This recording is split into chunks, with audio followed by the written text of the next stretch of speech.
Hello everyone, today I wanted to talk about spirituality and sustainability while I'm out on a walk. First of all, I thought it was the 11th of November today. It's the 10th and I'm flabbergasted, one of them, that it's not the 11th. So whatever. Apart that, there are many times when I meet like-minded people and I try to not judge, and there's always a significance and a reason why people do and act and everything. There's always a reason why. But sometimes I've met people that are not like-minded at all whatsoever as me, and they're on their own journey, and I live in my own bubble, and not everyone has the same kind of bubble as I have. I'm not saying that my bubble is better than yours or anything. I'm just saying my bubble is my bubble and I enjoy it. However, there are people from other bubbles. One moment. Yeah. There are people who has other bubbles, and those bubbles, they don't it has nothing to do, they come to me and they say, why should I try to be sustainable? Why should I engage in those and those things, activities whatsoever, to be more sustainable or kinder to the planet? That's not my job. They said that to me, and I say, you're right, it's not your job, it's everyone's job to try their best, and just try your best and advocate for the rest, to quote Shell Bizzle on YouTube. But it's not your job, it's everyone's job. And I know, how can you say that when you're wearing a bubblegum pink puffer jacket? Most of my clothes are secondhand. I'm not even joking. It's secondhand, vintage, and or trying to be as sustainable as possible. Of course, sometimes I do have things that are not the most sustainable and everything, but I love clothes, and I try to wear all of my clothes equally. Also because I feel bad for the clothes that I wear, but that's another story. Yes. So I've met those people who are saying, oh, it's not my job. And I said, it is your job. It is everyone's job. And then when it comes to spirituality and sustainability, in my opinion, they go hand in hand, because I think, my opinion here, but as soon as you work on yourself, on the inner part, I feel like there's outer parts that it doesn't resonate with me to just not be as sustainable as possible.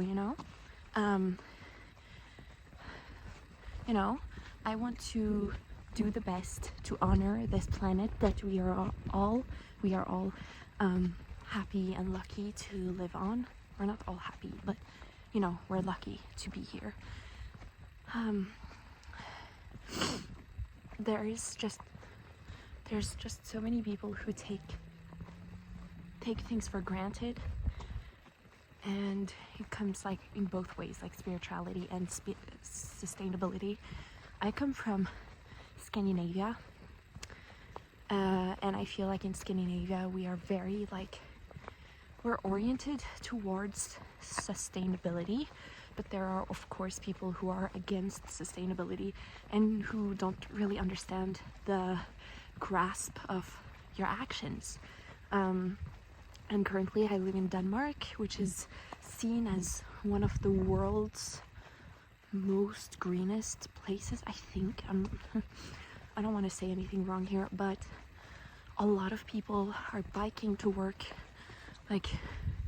Biking is very Danish, so Danish, and it's very try to eat you know, vegetarian at least once a week, and try to do this. And we also have janteloven, law of jante, where it's very like, even if you're a millionaire, you should still drive an old Volvo to blend in. I don't know if you understand what I mean, but yeah, we also have that. So it's very like, we're trying to, it's all like very, we try, I think. And also Copenhagen in Denmark has the climate, they have like this meeting every year to go through all of the climate things and all.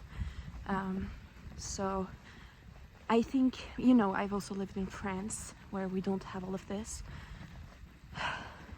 There is a difference. I do see the difference when I've lived in France and here in Scandinavia.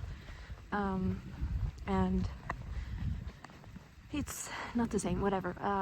What I'm wanting to say is it's different in all countries how people take responsibility for everything. My mom, my French mom who lives in France, she has always been like very, she told me that when she was little, she used to ask her parents, what about the gas or like oil or gasoline or whatever they use for planes?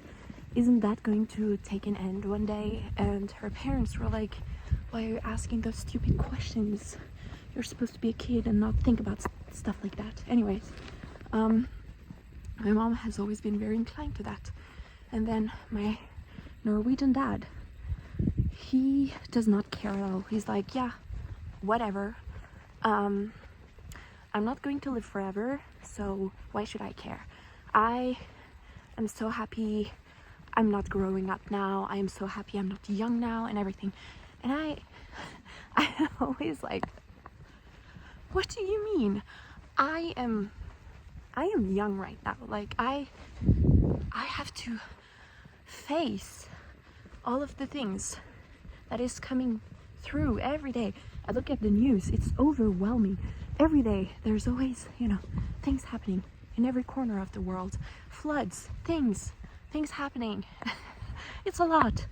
Anyways, all of this to say, for me, spirituality and sustainability goes together. I don't think any of what is bigger than us thinks that this is okay. Same, I don't know if you've seen the reportage, the interview with, it was like this monkey in a zoo. They taught her to talk, the monkey, not the zoo. And the zoo person asked this monkey, like, what do you think about humans? And this monkey said, humans are so stupid. We are like the soul destroyer, one of the soul destroyers of this planet, and it is declining at rapidly. It is declining rapidly. And yeah, and I don't know, you should maybe watch that video if you want to cry a little. The thing is, humans are just animals. We're nothing special, and we should all honor what we have. And I am embarrassed that just in like 100 years it has gone downwards so bad and everything. And yeah, that's all I wanted to say. I'm gonna go now. See you later.